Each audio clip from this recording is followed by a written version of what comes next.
Happy Valentine's Day.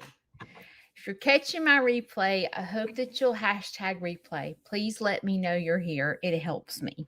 So I'm glad that you're all here. We're going to wait because I jumped on here early because it's Valentine's Day. And I'm early. I see y'all are joining. I'm early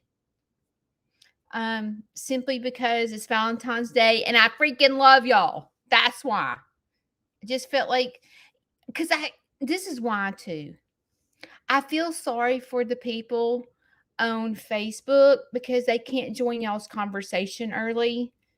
And I feel sorry for them. So I decided to come here to let them get on early too. Yeah. This was one of my Valentine's gifts. Is it not so cute? It's got all my animals' names on it.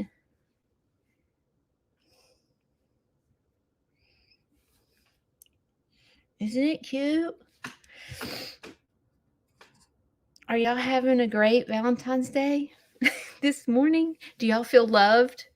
Listen, if the person in your household did not make you feel loved, you know right now that everyone, Kayla, I was wondering where you were.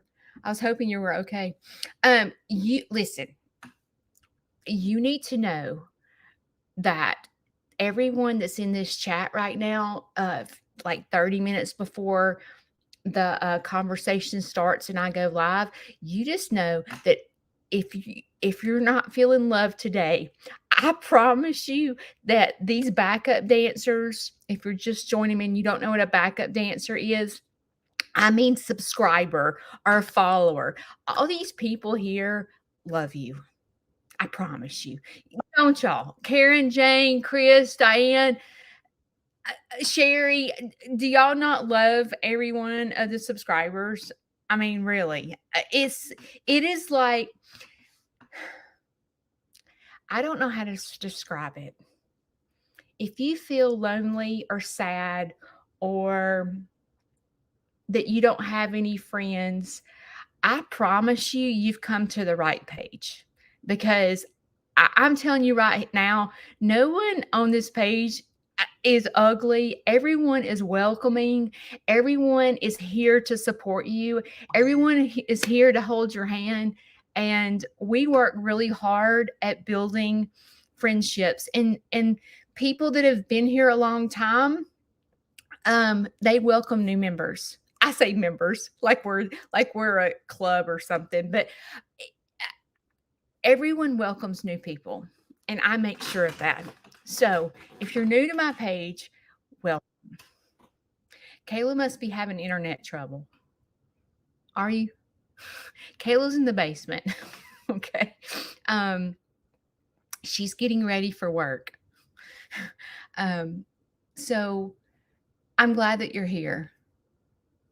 And we'll get started in 5 minutes. So grab your protein shake.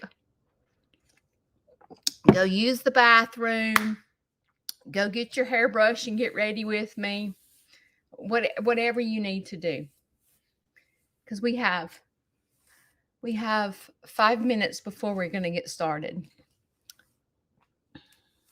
So today, since it's a love day, and okay, today I pulled out some of my new makeup that I got for Christmas that I haven't used yet. This is from Laura Anthony. It's pharmacy powder. I don't know if she sells it. I got a lot of pharmacy stuff from her, and I got some brushes that I'm going to use because they're new. Look at this. If you don't know me, I'm a sucker for something. I can't talk. I'm a sucker for packaging. The people behind the psychology of making a cute package to get you to buy the product, oh, they got me. They got me. But look how cute this is. Isn't it cute? I just thought it was cute. I don't know. It smells good, but it's just moisturizer. I know I make no sense. Are y'all a sucker for cute packaging? If it's purple, I'm buying it. I'm buying it.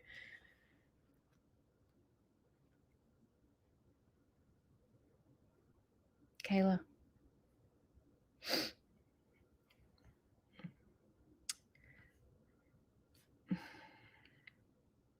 Kayla's not here. Um,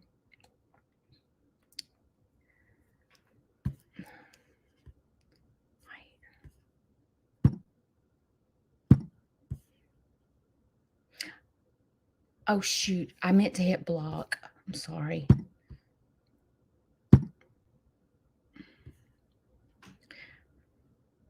Did you do that or did I do that?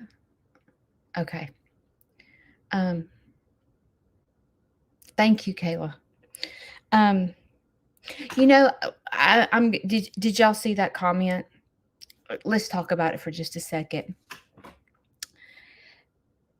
Our hearts, like when someone says, my kids are hungry and I need money, your heart, because we're giving people, it breaks our heart.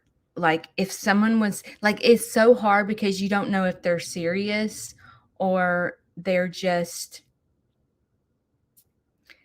scamming for money. You know what I mean? And when you're on social media and someone does that, I've learned the hard way, okay? Because a lot of times I get emails, my kids are hungry, or my pig is about to die. Will you help me with surgery? I get that a lot, just like we just got that in the comments right here. And it's like, you're so afraid because you don't know if they're serious or not. But I have learned the hard way that you cannot do that. So if you are a person on social media and someone sends you a message and says, my kids are hungry, listen to me. Y'all need to listen to me. There's so many scammers out here that you don't know what is the truth and what is not the truth. And to protect you, I'm here to tell you that do not give to those people because you don't know. Now, if you feel led in your heart that that's something that you should do, be careful. There, there, there are a lot of organizations that help the hungry. Okay. I know right here in Coleman, we have got several organizations that help the hungry. And just if you're on social media and you're a giving person like me, do not do that. You hear me? Do you hear your Aunt Judy? Do not give until you know the person, or give to if you're wanting to give to the hungry, give to a pantry or go donate some canned goods to the church for the hungry. Do something like that. Protect yourself too. And it's sad that we have to do stuff like that, but don't do that. Okay. Just saying. All right. It's 7:00. It is Valentine's Day. I'm glad you're here. And today, since it's a love day, I wanted to talk about love, and I want to talk about who you should love, and I want to talk about relationships. And just listen, this made me laugh, but y'all know that I'm very honest with y'all about my life, because the only way that I can explain how I got to where I am today is to tell you everywhere I failed, okay? Because failing got me to where I am today. And I made a post on Facebook, and I think I made it on YouTube too, that says, I failed 100 times, but I got up 101. Y'all, I have failed more than 100 times, okay? I have failed tremendously, okay? But I kept getting up. And I don't want you to feel like, I don't want you to feel like you're alone when you're in relationship issues, okay? So that's what I want to talk about today. Since today is Valentine's Day and today is love, I'm fixing to take off my glasses, which means I become blind. If you don't know who I am blind in one eye and I can't see without glasses. I can sort of see, but I can't read really good. So I'm taking off my glasses and Kayla is in control. So if you have questions and somebody from Sneed's Farmhouse is messaging, answering the questions, it is Kayla. Kayla is my right hand woman. Okay. She is my brain. She is my muscles. She's everything to me. All right. Do you not get so flipping sick of being the strong person in your relationship? Are you like so sick of the one that has to say, I'm sorry first? Or do you get so sick of being, oh Lord, my new, it's like creamy sticking on my face. Are you so sick of being the person that has to go to counseling to learn how to deal with your loved one? Like, are you not so sick of that crap? Are you not so sick of being the mature person in your relationship? Like, why do I always have to be the one? You know, like it's always me. Yeah. I'm just going to tell you right now, if you are thinking in your head that you, like your spouse never says they're sorry, they have issues that you have to learn how to deal with, listen here, sister, brother, get over it. You're not the only one. Okay. Yes, you are going to have to be the mature one. Yes, you're going to have to be the one to go to counseling to learn how to deal with her bull crap. Yes. Yes. And just know that I don't feel sorry for you because you're not alone. Okay. You're not alone. It's what we have to do to survive. Okay. And I don't want you to get mad because you're always the one who says sorry first, or you're always the one to go, oh Lord, he just drove me crazy. Let me call my counselor and make an appointment because I don't know how to deal with his butt. I don't feel, listen, we can't feel sorry for ourselves. Okay. You're not the only one. And I'm sorry to have to tell you that. It sounds like I'm being really ugly, but I just want you to know that yes, you're going to be the one that has to say you're sorry. You're going to have to be the mature one. You're going to have to be the one to break down the conversation because they don't know how to say it right, because they don't have counseling under their belt. Yes. I'm here to tell you happy Valentine's Day. Yes, you're going to have to be the mature one. And I'm sorry to tell you that, but yes. So when you need to be loved on because you're like, I am so flipping sick of being the one that has to do this, I just want you to know that you're not alone. Okay. Every single one of us here have to do that. It's just part of life. Okay. Your friends that you deal with in an argument and you're like, why do I have to do this? Like, why can't they go to counseling? Why can't they get on medication? Like, they're the ones that need to go to counseling and deal with their anger. They're the ones that need to go to get on the medication to control their mood swings. Like, they're the ones that need it. And I'm the one that's the mature one that has to go to counseling and has to show up on Monday and Wednesdays to learn how to break crap down because they're not mature enough to do it.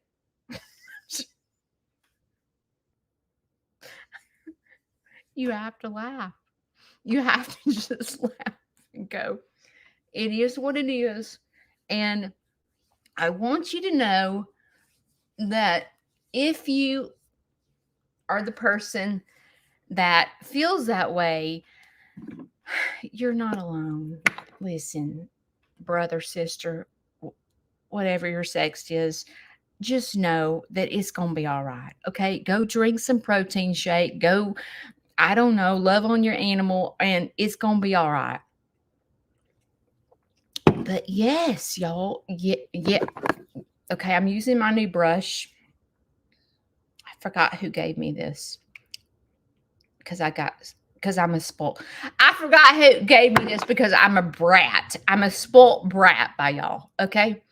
But I want you to know that, yes, yes, yes, you have to be the mature one. I'm sorry.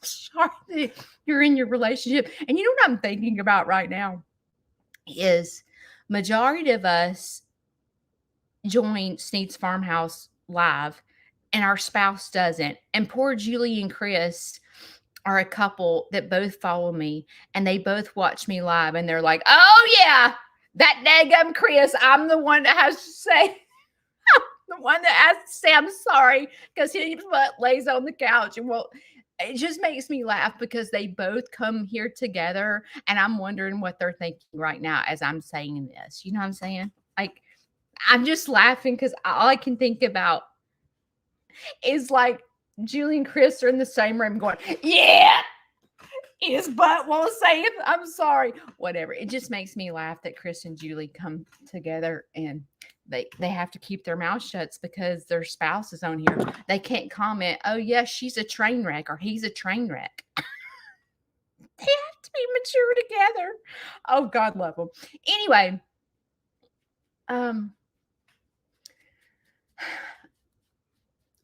I am probably the last person on this earth that needs to talk about relationships because I have been married 4 times. So I'm sitting here fixing to give you relationship advice and I'm a train wreck. Okay. I'm a total train wreck. And I could sit here and tell you my first husband was a drug addict. My second and passed away. My second husband, oh my gosh, could not keep a job and was like immature. My third husband had OCD, and that's why we're divorced. But see, I can't do that. I have to like be honest with you and tell you that I played a part in this. It wasn't like they were the train wreck completely. I was a train wreck. Okay. It was like 2 train wrecks coming together. And when 2 train wrecks come together, they collide. Okay. And then they end up divorced. I have to, instead of concentrating on what all they did wrong, I have to look at what I did wrong and where I went wrong. So today we're going to talk about it. All right. So I got married when I think I was 22 or 23 to my first husband. And we dated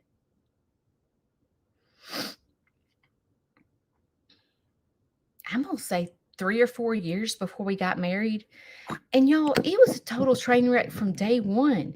When he lived down the street from me, and I've told the story a little bit before, but he lived down the street from me. We went to school together, but I did not know him in school. I didn't even know his name in school. I just knew he lived down the street from me. Like I never saw him in school. But I knew he drove a Corvette. Okay. He drove this white Corvette. Yeah. You know, you're in high school, right? And you're into that crap. You know what they got, what they drive. Like, you know what I mean? Do they have a class ring because you want to wear their class ring? Do they have a Letterman jacket? Like those are things that are important to you in high school, right? It's so if you could go back and talk to yourself in high school, right? It's kind of like that. So he drove a Corvette and I don't remember. Me and my mother were at a red light and I didn't know him. Like even though he lived down the street from me, I didn't even know his name. It's not like we were friends or I have no clue. So I'm using the powder where is Laura Anthony? She ain't even here today. She gone. Oh, shoot. I used the wrong brush. This was the foundation brush and this was the powder brush. And see, don't follow me for makeup tips. Do not follow me for makeup tips. And don't follow me for relationship advice. But as I tell you, my relationship advice. So He drove a Corvette, and me and my mother pulled up at the red light, and he pulled up next to us. And I rolled down the window and I said, "I want to ride in your Corvette." You know, crazy Judy, she gonna say what's on her mind. And he said, "Okay." So I rode in his Corvette, and we got to know each other, and we were dating. We started dating, and he was a total train wreck, y'all. I knew he was a drug user, but I wanted to ride in his Corvette because that was important to me in high school, is image. That's what you do. You want to date the popular guy. You want to date the guys that have the fancy cars. That's what you do in high school. So that's what I did. And we started dating. I had very low self-esteem my senior year in high school. Very low self-esteem because I was gaining weight. I had serious depression in high school. I was in middle school. I was popular. I was the cheerleader. I was the cute little figured girl. People liked me. I was popular. I was personality plus. That's what I won my 8th grade year in high school, when you had your little, how you won things like most popular, biggest flirt, personality plus.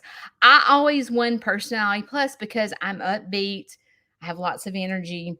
So, my senior year in high school, I always, even in high school, I always had a cute figure. Because I was a cheerleader, I was a dancer, like that. You exercise all the time, and I just was never had a problem with weight until my senior year, when depression hit me and I started gaining weight. So I'm gonna tell you, nobody wants to date the fat girl in high school. They don't. I did not have, do you know that I did not go to my junior nor senior prom in high school? And I was head valorette, homecoming court, personality plus, and no one wanted to take me because I was fat. I don't really know. It's not like I walked around and go, yes, I'm doing an interview to see why you don't want to take me to prom. In my junior year in high school, I won homecoming court. I had no one to escort me. And finally, this guy asked me, um, and I said yes, and I did not like him. And listen, I'm gonna tell y'all the truth. So, when you go out with someone, they're gonna kiss you goodnight, right? And I was like, I can remember being on this date going, I am not kissing this dude. I am not kissing this dude, and I don't know what to do. And I can remember the whole time we were like on our date, I would be like, I ain't holding his hand. I ain't sitting, like, I'm not getting close. Like, if he kisses me, I'm going to vomit. I am not kissing this dude. And listen, when he pulled up in my driveway, I had the door open before the car stopped. Okay. Because I was like, I am not kissing him. And so I was a train wreck date, but it was because the depression started easing up on me, or starting creeping up on me, my junior year. But like, I didn't know what it was. So yeah, I did not have a date. And to this day, I'm like, I wished that I could wear a prom dress and go to prom. I don't know how. I mean, it's not like I can bust up in some high school and go, "Can I please go to prom? I didn't get to go in high school." Can I please bust up this 53-year-old woman? Can I please wear a prom dress and go to prom? But that is something that I would like to accomplish. I don't know what high school would let me do that, but I would like to accomplish wearing the sequin dress and going to prom because I was so depressed that I could not do it. I remember my senior year, I got homecoming court too. Okay. And this guy, I said he would take me to homecoming court. And I can remember going to the homecoming dance and sitting in the car crying with the guy. Like I'm on a date and I'm sitting in the homecoming court crying because I'm depressed and fat. It was awful, y'all. It was no wonder no one wanted to date me simply because I did not have any self-confidence. I did not believe in myself. I hated everything about myself, but the depression started and I thought it was because of my weight. Well, if you struggle, and we all struggle with eating wrong, right? I mean, come on, we all do it. Every one of us. And you know how you're battling in your head, you're like, okay, I really need to lose weight.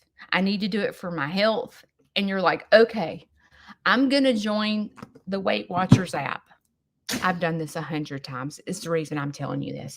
Okay, it's, I don't know, $15.99 for the Weight Watchers app, and I'm fixing to start Weight Watchers. And it's Sunday night, and you're all motivated to lose weight. This was me in high school, okay? It was me in high school. It was me in my 20s. It was me in my 30s, 40s, and 50s, and it's me currently, okay? But I'm like, okay, Monday morning, I'm starting this diet, right? And you're all motivated on Sunday night. You got your Weight Watchers app downloaded. You've gone to the grocery store to buy your food. You're like all motivated because you're going to lose some weight because the doctor said you're obese or you can't fit in your dang blue jeans. And you're like, I'm going to lose weight. Okay. Well, what happens is you're motivated on Sunday and Monday morning comes and you're hungry. And it's just a train wreck because you're like, I really should eat eggs because there's 0 points. And I have 100,000 eggs in my kitchen. Okay. And I really should make the choice of eating like eggs and maybe a piece of bacon and maybe a piece of toast. But instead, you want to eat the bowl of cereal that's like 16 points, but the eggs are 0 points. And you're like, eggs have protein. I really should eat the protein, but I don't feel like cooking. I'd rather just throw some cereal in a bowl and pour some milk and just do it. And you find yourself Monday morning in that battle with your head. I need to eat right, but I'm hungry. But I need to eat right, but I'm hungry. But I need to eat right. But it's Valentine's Day and Shane wants to take me out to eat. I need to eat right. Okay, I'm going to make good decisions when I go out to eat. And then you get there and you're like, oh God, this is a total train wreck because they don't have light dressing and I'm just going to get regular dressing. I've already ruined it. I might as well eat the 3 rolls. Okay, that's what we do. We lose track. And that battle has never been important to me until I was a junior in high school. And then that weight crap battle started in my head. And I had 0 self-confidence and I started gaining weight because I couldn't control my eating. And it was a constant battle. Like, and you're in high school and you start gaining weight and girls eat pizza and all that crap and they don't gain weight. And I was gaining weight like a son of a gun. And ended up being a crutch to me because it made me feel good. You have to say, come on, y'all. When you eat a piece of chocolate cake, you just start, this is so good. Oh my God, this chocolate fudge.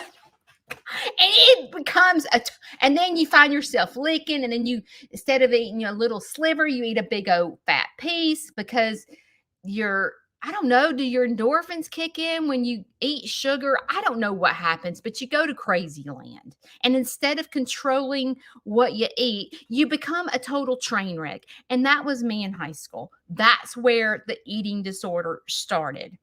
And so, um, so I, when you are insecure about yourself, there is a crutch you lean on. And for me, it was a man. I wanted to feel loved. And I got in the car with that guy with the Corvette, and I was overweight. And no one was asking me out. And this drug addict guy gave me attention. And he drove a Corvette, so it was like two pluses. But I was so insecure about myself because I couldn't get my weight under control. I couldn't get my depression under control. And this guy I ran to for a rescue because I couldn't find myself. And he was the first person that gave me attention, and I ran to him. I ran to a drug addict. Who does that? Oh, Judy, that's who does that. So what happened was I started dating him and it was fun and I had somewhere to go on Friday and Saturday nights and I was in a Corvette and it was just what I did. I settled for someone because I was insecure about myself. I settled.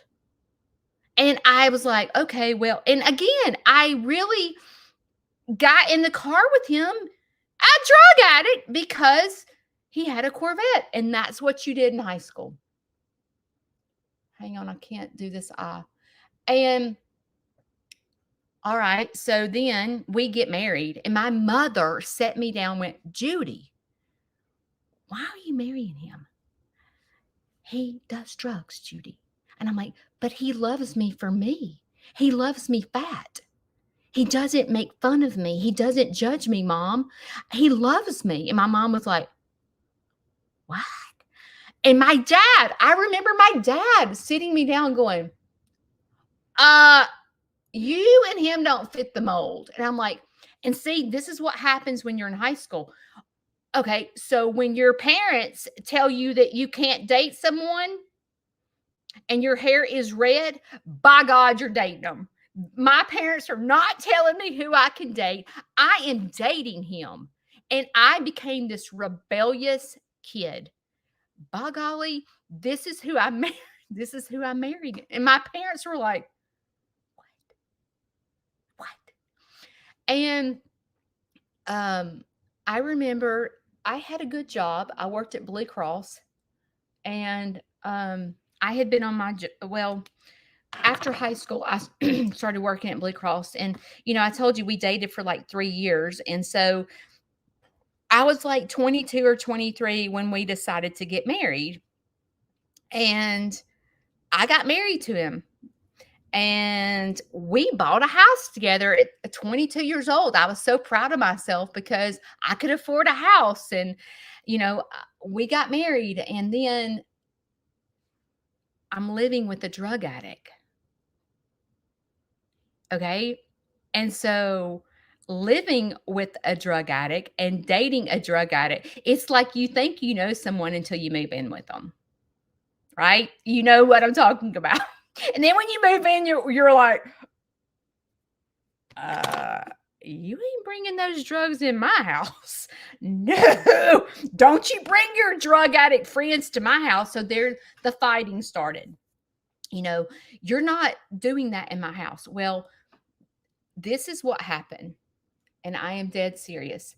When you allow yourself to lower your standards to date someone that is not like you because you have zero self-confidence in yourself to find, I wasn't this girl that wrote down what I was looking for in a man. right? I'm fat, I'm depressed, I have zero motivation, I have zero confidence in myself. So I'm just dating the first guy that comes along, right? That's what I'm doing. And so when one day I went to work, because I worked, right? I went to work.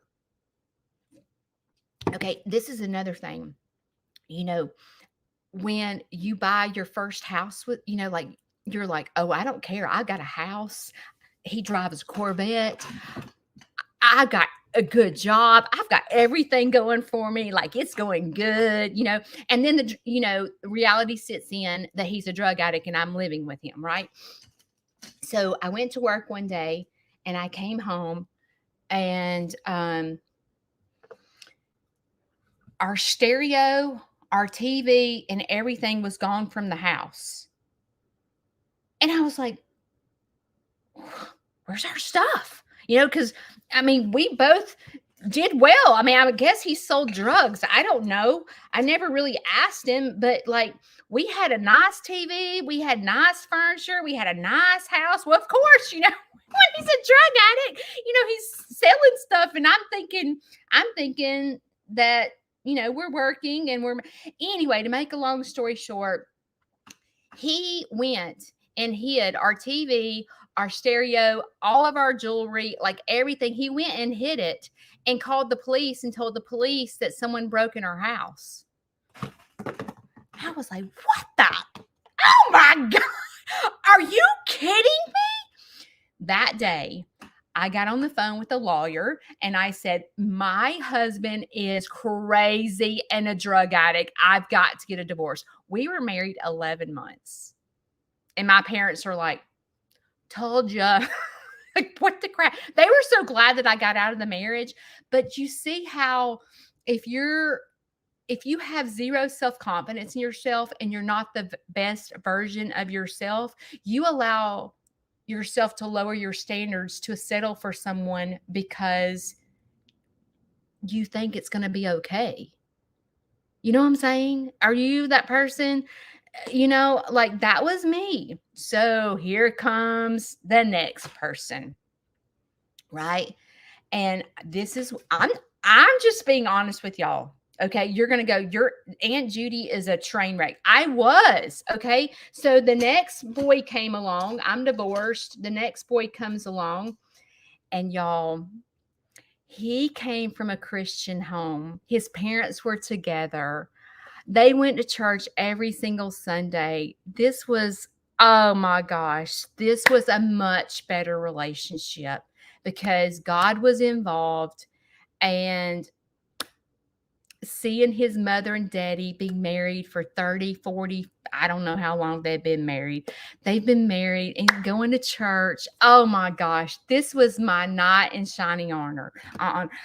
God put this man right in my lap. Like, oh my gosh, I was so envied that his parents were married because my parents weren't married.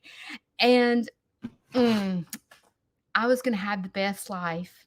And I couldn't wait to have kids, y'all, because, having kids, oh, my clock was ticking. I was 25 years old. This was going to be the best relationship. We're going to go to church, and this is going to be great. So we got married. And quickly after we got married, I got pregnant. And y'all, I was the happiest I've ever been in my life. I was pregnant. We built a house. We had a house. We had good jobs. The family was together, and everything was. I had the little white picket fence, and little bump in my stomach being pregnant. Oh, it was just fantastic. He saved the day. Having kids, I had someone to love me. I came from a broken home, okay? My dad wasn't really in my life that much. My mom was working 24/7, so I kind of raised myself. So this baby was going to love me like I'm going to be a mom. I'm so excited. I'm so excited, right? Okay. So I have my son, and my husband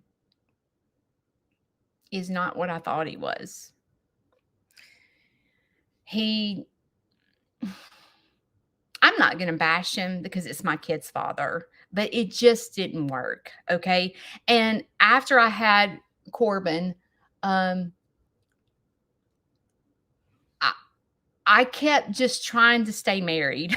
Like, it's just like, Judy, you can do this. You can do this. So what do? I go get pregnant again. Oh yeah, I go get pregnant again. So we were married for 5 or 6 years, and I had Vanson. And when you have two kids, as a woman, you're like just glowing, because there's nothing better than having children. Like, it is the best feeling in the whole wide world. And I felt so loved, and I felt so needed because my kids needed me. They begged, when I dropped them off at daycare, they would be crying, wanting me. And it just, anyway. Okay, so I'm not going to bash my kid's father because I did that their entire life. Yeah, that was a mistake. So anyway, to this day, me and him do not talk. It was just a train wreck. So we ended up getting divorced. Here comes number 3. Listen, y'all. Okay, listen. Let me explain. Number 3 had been on his job for like 15 years. So there was stability there. Okay. The last husband couldn't keep a job. Okay. But this husband, listen, he had been on his job for 15 years. He had his own house.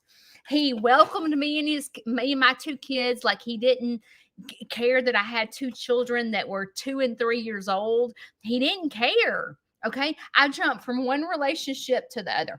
I jumped from my first marriage to my second marriage, and from my second marriage to my third marriage. There was no in between. I just jumped. Okay. Because I was looking for someone to save me. All right. Because I had zero confidence in myself. So, the next husband comes along, and we get married quick. But we got married quick because I was divorced and had kids, and I couldn't move in with him with my kids because I would got my kids taken away. And my kids are no one's taking away my kids. That is one thing that I can say. I was a dang good mother. Okay. I was a very good mother. And so, this guy had a great job, and like I said, he'd been on his job for 15 years. He was responsible. Y'all, he had good credit. He paid his bills. It was like, oh my God, this is the best thing ever. Okay. It's the best relationship I could possibly be in. He is sent from the Lord. Oh my gosh. So we get married. And listen, I thought I had died and gone to heaven compared to the last 2 marriages, because he wasn't a drug addict. He wasn't he kept his job. He paid his bills. He was good.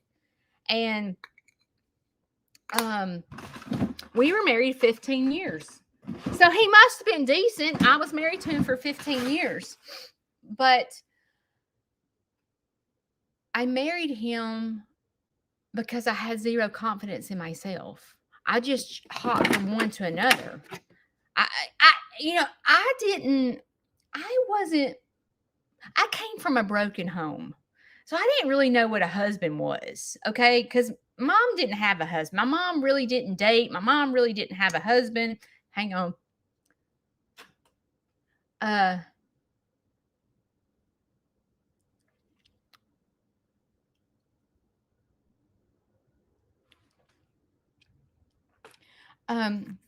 didn't really have an example of what a husband and wife should be.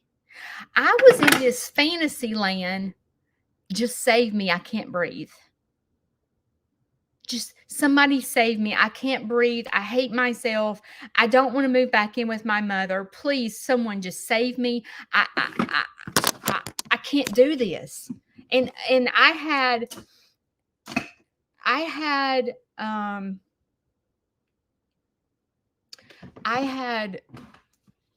didn't even know who I was. I had so much depression and so much anxiety, and it was not diagnosed, and I wasn't going to the doctor, and I was just all over the map, all over the map.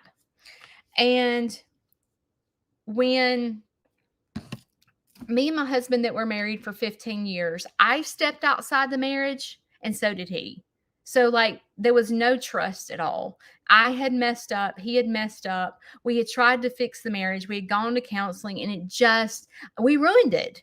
I mean, we absolutely ruined our marriage. He did and I did. It was mutual. Like it wasn't like he was a total train wreck. I was just as a train wreck as he was. He had severe OCD. And that is hard to live with. I'm just telling you right now. But see, where he had OCD, I was in the bed depressed all the time. And I was yo-yo dieting, fat, skinny, fat, skinny. Like I didn't know what was wrong with me. I just was just Judy. And so in 2010, when he cheated on me, okay, I cheated on him first. Okay, I did. Okay. And when he cheated on me, when I tell you, I have never felt so much pain in my entire life when he cheated on me. It was okay that I did it. I didn't have pain when I did it. But when he did it to me, I was devastated. I literally felt like I could not breathe. I got so because he moved out. Like he cheated on me and left me. Like, he didn't just cheat on me and go, I'm sorry. No, he cheated on me and left me. And I was just like, what the heck? And he had met this girl at the beach. And I was like, you don't even know her. She had two small kids. And I was like, really? But he literally left me. And that's when I hit rock bottom. You know how you have to hit rock bottom before you get enough strength to fix yourself? That was that girl, I hated her guts. But to this day, if I saw her, I would probably go, you saved my life. Because it forced me to go fix me. Because at first, I was like, I've got to fix me so I can get him back. Because I was trying, this was me. I was constantly looking at his social media. I was constantly, trying to call him. I was like obsessed because I was going to get him back. I was going to go to counseling, like fix my depression, fix everything that was wrong in the marriage. I just was like in survival mode. I just wanted to be married to him. I just wanted him back. And it was just like, I became obsessed. But I started counseling, and that's the day my life totally changed because it takes a minute to find the right counselor. And this lady was perfect for me when I started counseling in 2010. And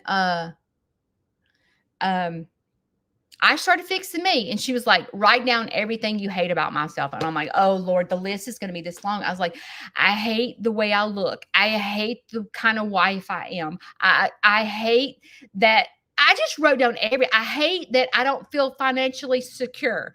So I hate that I don't have a better relationship with God. I hate that I don't know anything about the Bible. I've been to church my whole life and can't tell you one Bible story. I hate it. I hate that I am insecure about reading. I wrote down everything I hate about myself. And she goes, okay, we're going to start from one. And I made a commitment to her that I would come to counseling 3 days a week. And I did. I did not miss one appointment because I was determined. At first, I was determined to get him back. I just wanted her to fix the marriage. Tell me what to do to get him back. Tell me what I need to do to fix me to get him back. Because that's all I concentrated on is trying to get him back. And great. You know what? I got him back. I did. He left me in September and he moved back in to my house in January. It was a train wreck. I was begging for something back that I thought is what I needed in my life. And I realized that he was keeping me from getting well because he wasn't fixing him, but I began to fix me. And the more I fixed me, the more I realized that he was keeping me from getting well because he didn't have no problems. It was me. It was me with the depression. And, in the beginning of this live, I said, do you get tired of being the strong one? And it was like, you're the one with the depression. You're the one that stays in the bed. You're the one that cheated on me first. You're the one. And it was just like, me. You don't do things right. You can't clean right. You can't do this. And it was just like, I believed him. I believed everything that he said because I love this man so much that I was like, I am a straight up loser. But the more I went to counseling and the more I started fixing me, the more I realized that he made me sick. He made me sick because he needed to go fix him and I needed to go fix me. But like I said, the more I fixed me, the more I realized that but this is the deal. This is the deal. I didn't want to be divorced again. I'm already embarrassed, right? I have been married 3 times and now I'm fixing to get a divorce. And I can remember talking to my family about him and they were like, you've been married 15 years, Judy. Just stick it out. And I kept feeling like I had to stick it out because we had been married for 15 years. My kids called him dad. And I felt like I had to be in the relationship because we had been married for 15 years. But I realized that this is not working. I can't breathe because I kept marrying people. I kept marrying the wrong people because I was running to them to be rescued. Instead of rescuing myself, I was running to someone else asking them to rescue me. Well, that's a lot of pressure on them to rescue me. So as I began to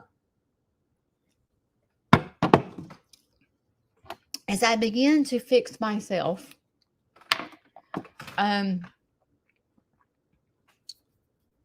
I started learning things about myself. I was learning that I had a lot of PTSD from my childhood because my parents got divorced when I was 5 or 6. I was in first grade, and it was devastating. And my dad was an alcoholic. My mother, I'm going to say this. Instead of like telling you all the bad things about my parents are not here to defend themselves. They've passed away. I think my parents did the best they could. I do. They had problems themselves, and I believe that they did the very best they could do at the time I was young. I don't believe, I know that there's sick parents out there, that might fight things, but you just do the best you can do. And it's like, even though you're not making right decisions, you just do the best you can do when you're a parent. Like you go back and you're like, I wish I could take this back. I wish I could have been this. I wish you were too immature yourself to be the parent that you need to be, to teach your daughter not to depend on a man. It's like you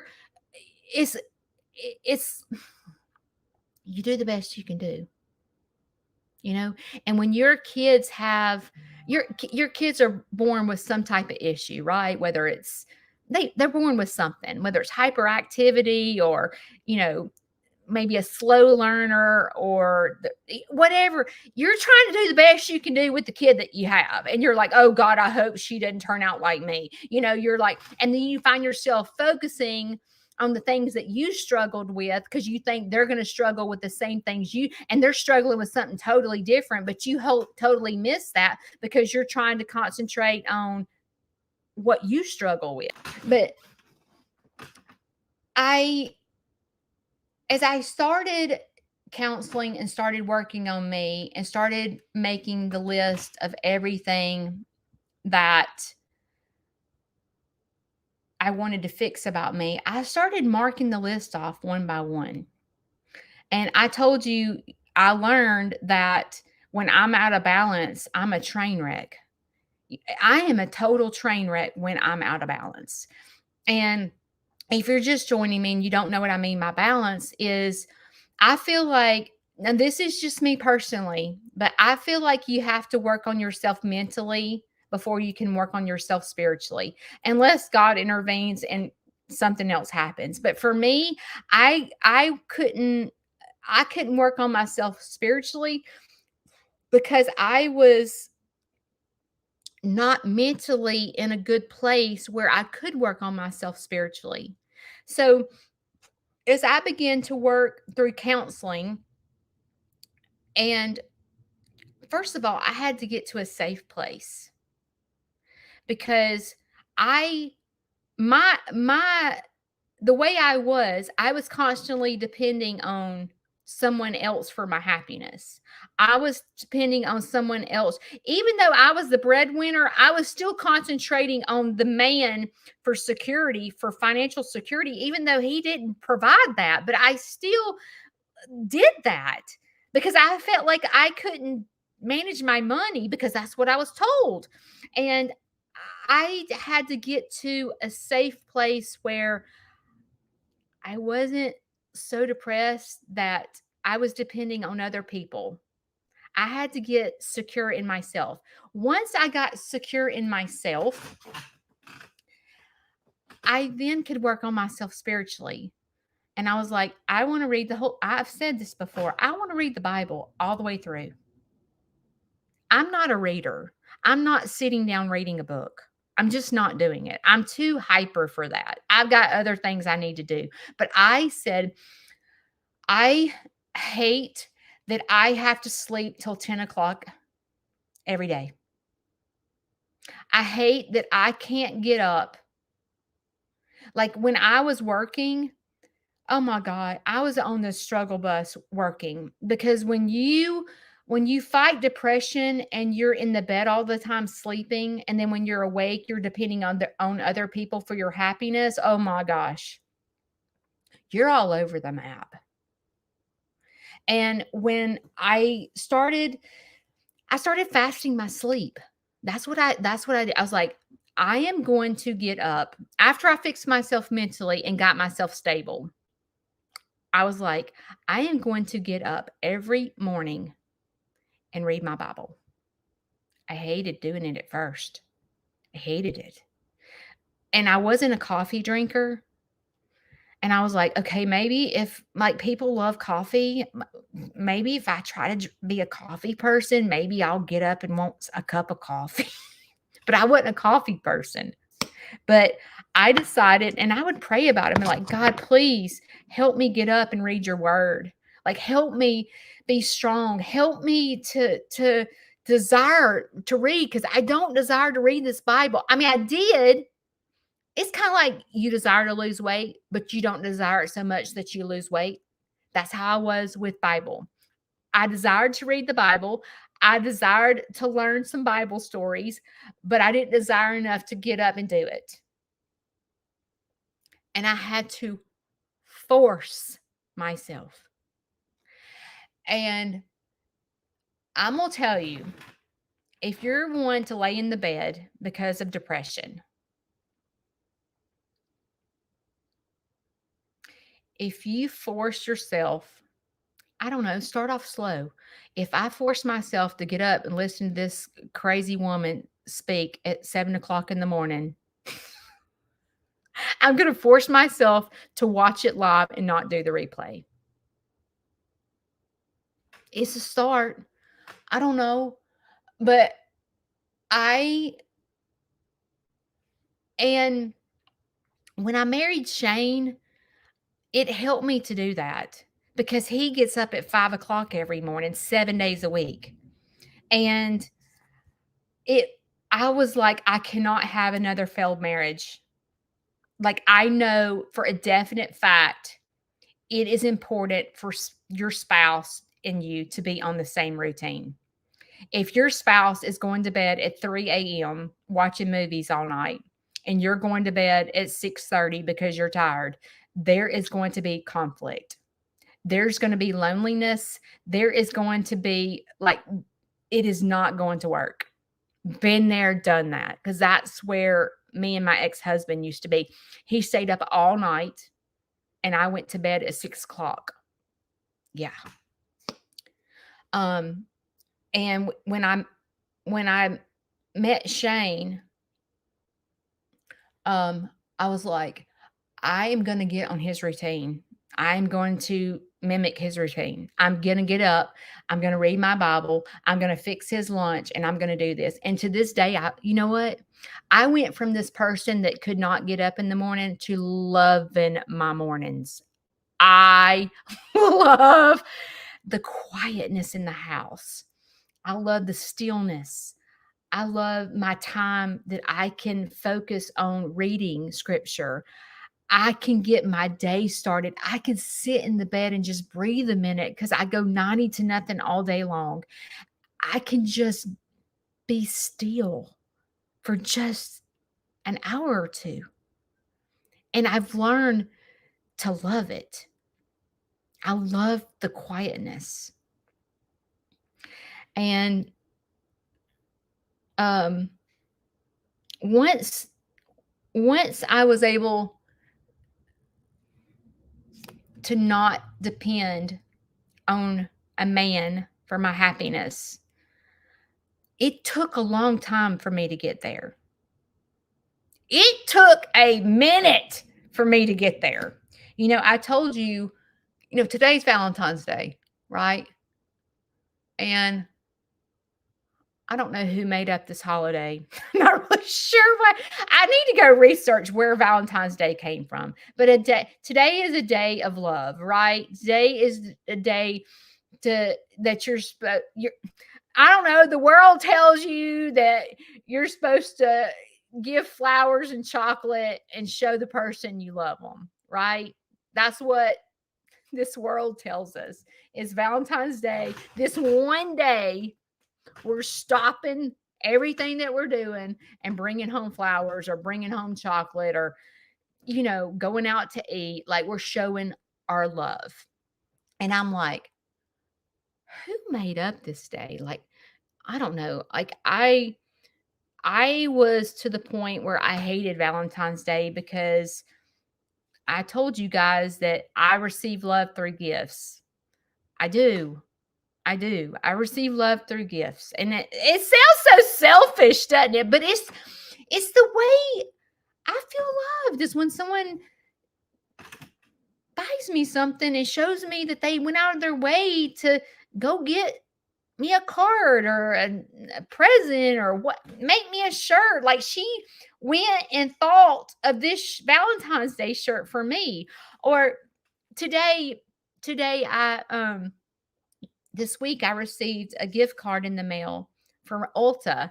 And I'm like, oh my gosh, I'm going on Valentine's Day to spoil myself. Like that, like this person went out of their way to get me a gift card for Valentine's Day. And it's like, that is how I receive love. And Shane, I told you last Monday, that is not how Shane gives love. So what happens when there's two opposites, how you receive love? Someone has to be the mature person. Is Shane going to step up and go, okay, I hate giving gifts, but I'm just going to go out of my way to send her flowers? That is not happening.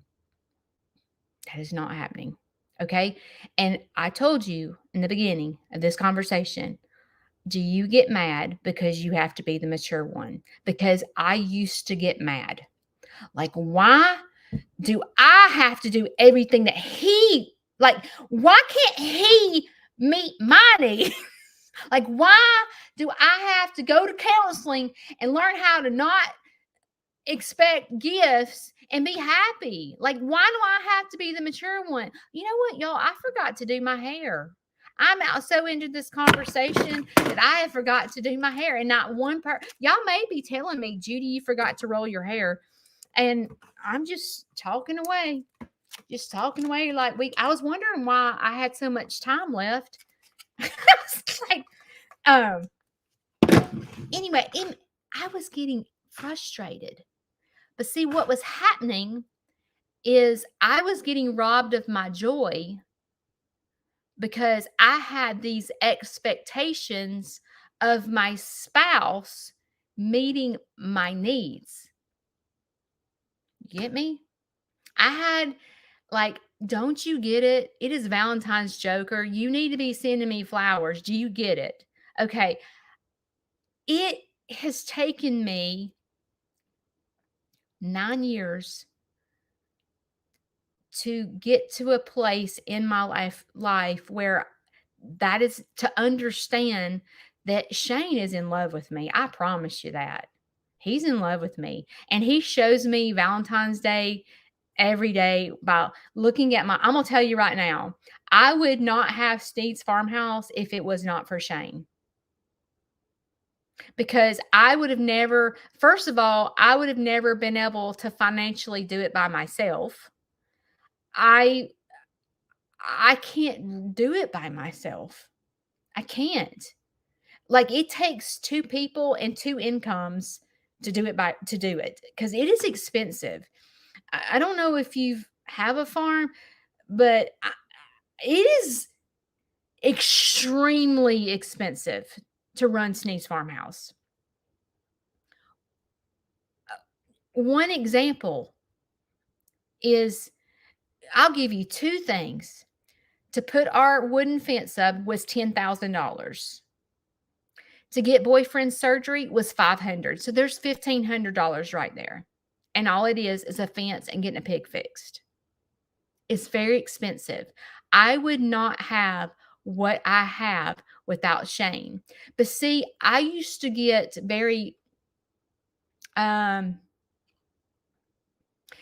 self-minded, thinking I do it all. I'm the one who got us to where we are today. It was me. I'm the one out there working. I'm the one out there doing social media. I'm the one out there doing field trips. I'm the one out there doing tours, not you. It's me. And I thought I didn't give Shane any credit. It was all me. I'm the one cleaning. I'm the one doing. It's me. I'm the one training animals. I'm the one who sells Sneed's Farm. It's me. No, y'all see me, but the backbone to Sneed's Farmhouse is Shane. It's Shane. But it was hard for me to see that because I was caught up in my own world of Judy. Just like Valentine's Day, we can get caught up in our own world of you're not meeting my needs. You sit on the couch all the time and watch TV and you do not meet my needs. And you find yourself in a relationship being miserable because you're depending on that man or that woman to meet your needs. Sister, brother, whoever's watching me, I'm here to tell you that you're headed for a dead end if you're waiting on someone else to meet your needs. You're headed for a divorce. You're headed for a miserable life. Today is Valentine's Day, and instead of me concentrating on I'm not getting flowers, I'm not getting chocolate, I'm going to sit there and remember why I have Sneed's Farmhouse. Because every single day that I have Sneed's Farmhouse, majority of the backbone comes from my husband. I have what I have because of my husband. Now, he likes for me to say that. He does. He does. He likes for me to say that. And do I get my needs met from him when he wants me to say that? Like, I want him to say, we have Sneed's Farmhouse because Judy bust her butt. That's what I want him to say because I'm needing my bucket filled, right? But see, girls, boys, whoever's watching me, we can't do that. We can't depend on Shane to fill my needs, because if I do, I'm going to be let down. I have to pull my happiness from other places. And I don't like to throw my religion on y'all, because I know that everyone believes differently. But for myself, I have to depend on God to fulfill my happiness. Because first of all, happiness really doesn't come from something material. That's worldly to me. That's not, but that's a gift is temporary happiness. So if Shane was to bring me flowers, I'm happy for a week, because I get to see them bloom in my kitchen. You know, true happiness does not come from your spouse. Did you hear me? Oh, sugar. If you're depending on a relationship, like, I don't know, let's just say that you and your boyfriend let's say you're a young person and you and your boyfriend just broke up, and you're trying to beg for that person back, like your Aunt Judy, you're headed for a straight dead end. I'm just here to tell you right now. You don't want to be with someone that you have to beg them to be with you. I learned that the hard way. If you're having to beg for a relationship, girlfriend, boyfriend, you're headed for a straight dead end. Been there, done that, have the badge. You're going to be married 4 times if you do that. If you're begging for a man to stay with you or a woman to stay with you, and they've cheated on you or they've left you or whatever, I'm getting the preaching stick out. Listen to me, sister, brother.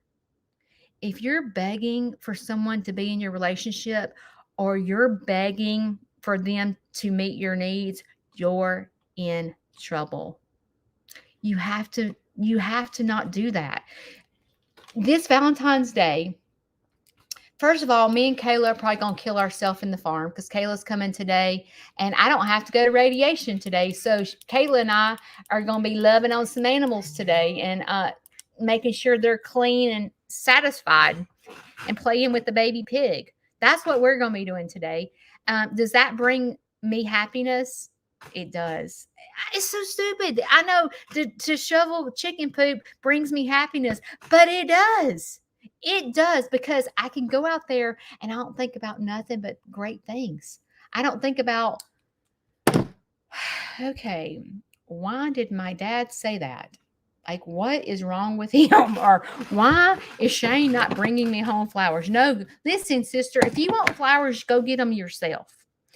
You know what you should do? This is what you do. If you're a flower person and you wish that your spouse would bring you flowers during holidays, okay?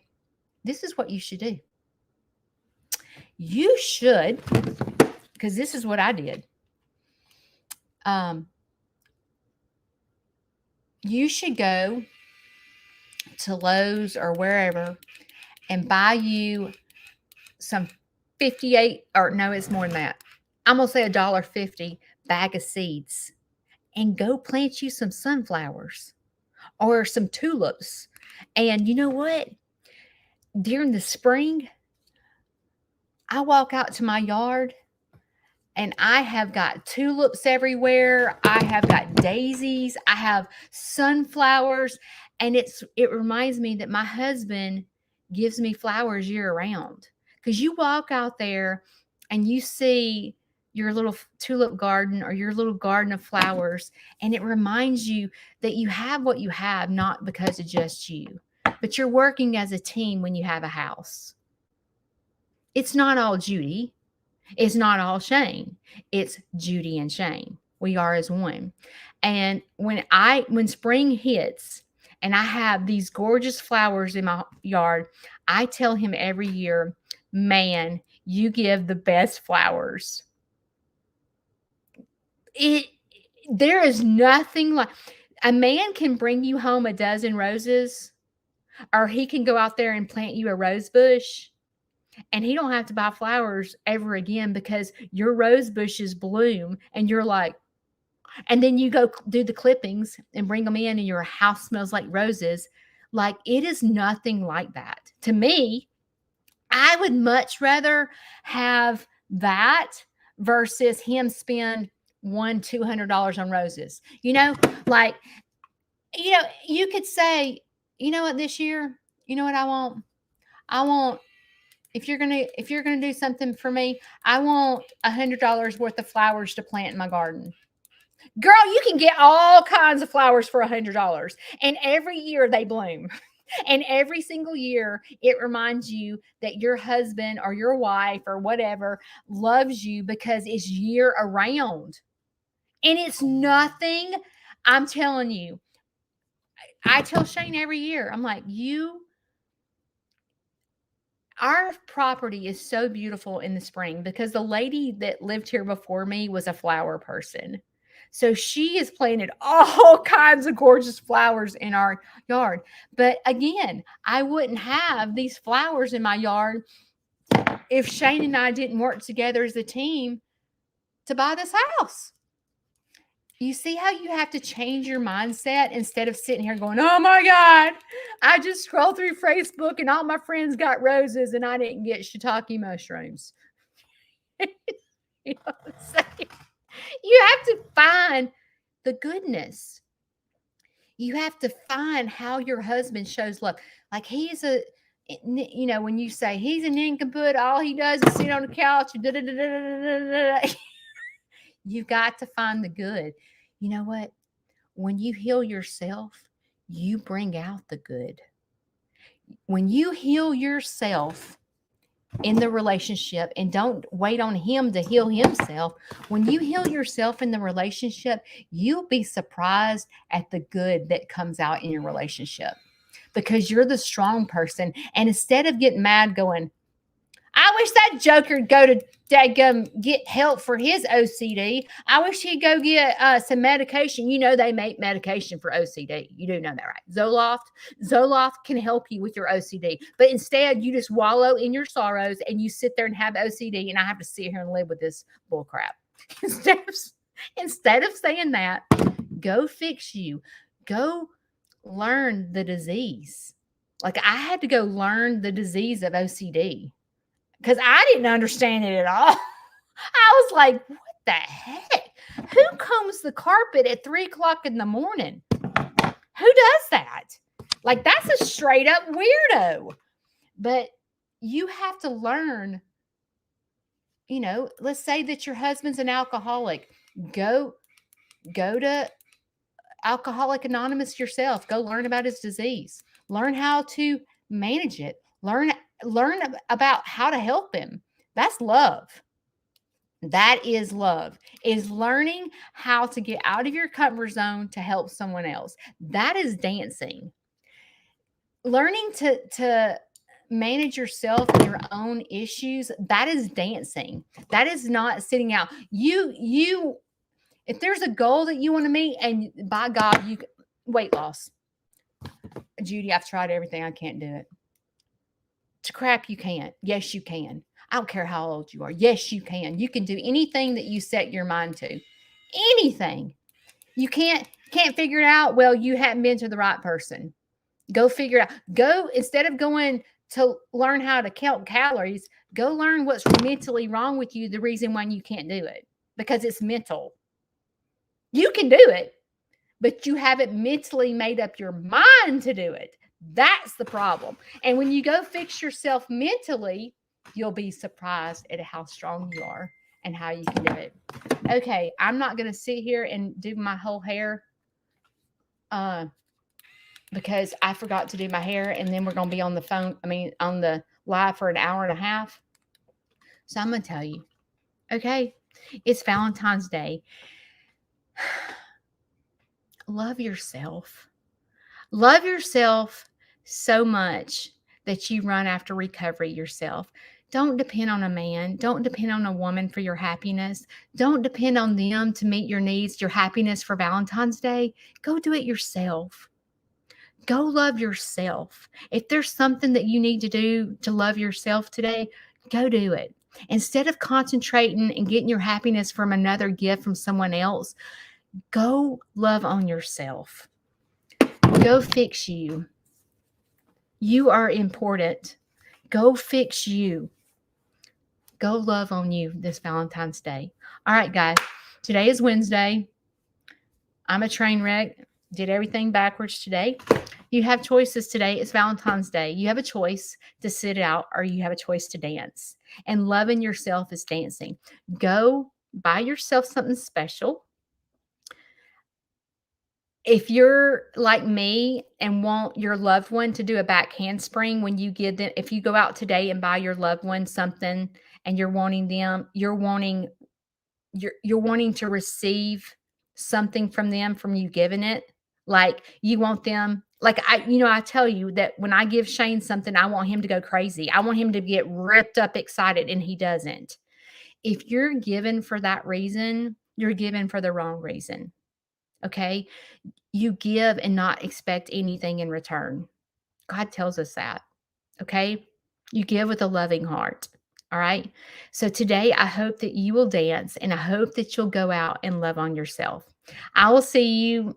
I'm sure I'll see you sometime this weekend. I love you. Bye.